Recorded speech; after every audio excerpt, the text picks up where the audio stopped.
नकटी गांव में तोड़फोड़ उसी दिन की गई जिस दिन सदगुरु कबीर साहब की जयंती थी। कितना दुखद और भयावह काम भाजपा सरकार ने इतने पवित्र दिन किया है। सदगुरु कबीर साहब ने कहा था, निर्बल को न सताइए, जाकी मोटी आह, मरे चाम की आह से लौह भस्म हुई जाए।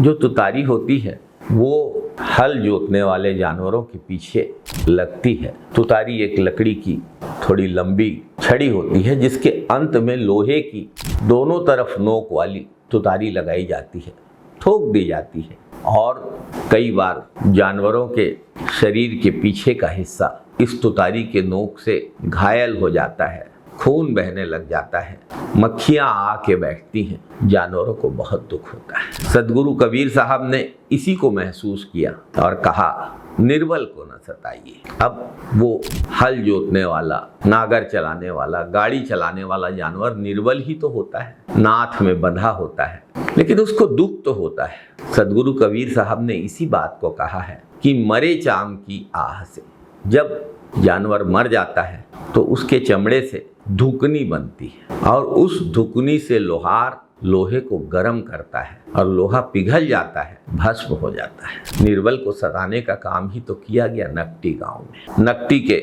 लोकसभा सदस्य और विधानसभा सदस्य दोनों ने कहा था कि बिना व्यवस्थापन के नकटी के घर नहीं टूटेंगे, वैकल्पिक व्यवस्था की जाएगी। लेकिन भाजपा के सांसद और विधायक दोनों की ही बातें झूठ निकली। बिना व्यवस्थापन के नकटी वालों के घर तोड़ दिए गए। लोकसभा सदस्य और विधानसभा सदस्य पर अगर मतदाता और गांव वाले भरोसा न करें तो किस पे करें? शपथ लेते हैं ना ये लोग सच बोलने का, संविधान का पालन करने। क्यों शपथ का पालन इनने नहीं किया?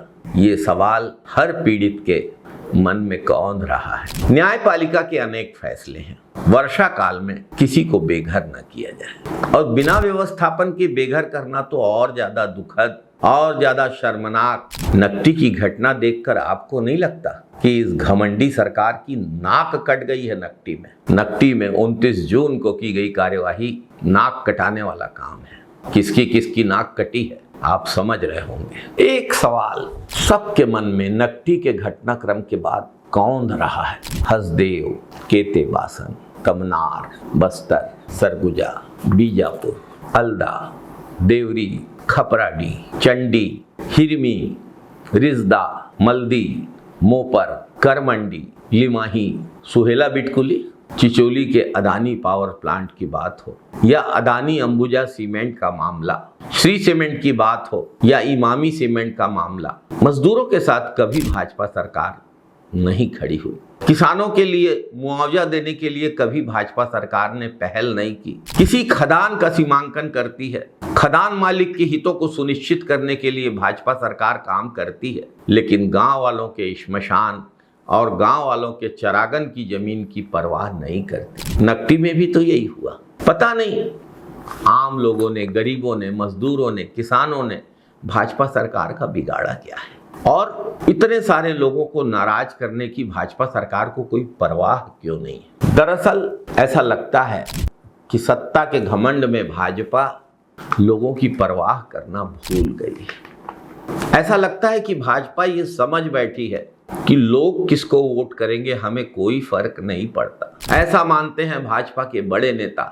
ईवीएम तो है हमारे पास। भाजपा के सत्ताधीशों को चेतावनी देता हूं, होगी आपके पास ईवीएम, लेकिन जब मरे चाम की आह से अग्नि उपजेगी तो आपकी ईवीएम जल के भस्म हो जाएगी। ईवीएम के बल पर बनाई हुई सरकारें भी नहीं टिकेंगी। राष्ट्र कवि रामधारी सिंह दिनकर ने कहा है कि गंगा का पथ रोक इंद्र के गज जो अड़े हुए हैं, कह दो उनसे अगर हटे तो यश पाएंगे, अड़े रहे तो ऐरावत पत्तों से बह जाएंगे जनगंगा के प्रवाह में। और भाजपा इंद्र के ऐरावत जैसा घमंड लेकर आज जनगंगा के प्रवाह को रोकने का दुस्साहस कर रही है। जन भावनाओं के विपरीत लगातार चल रही है। जय छत्तीसगढ़, जय हिंद, वंदे मातरम साथियों।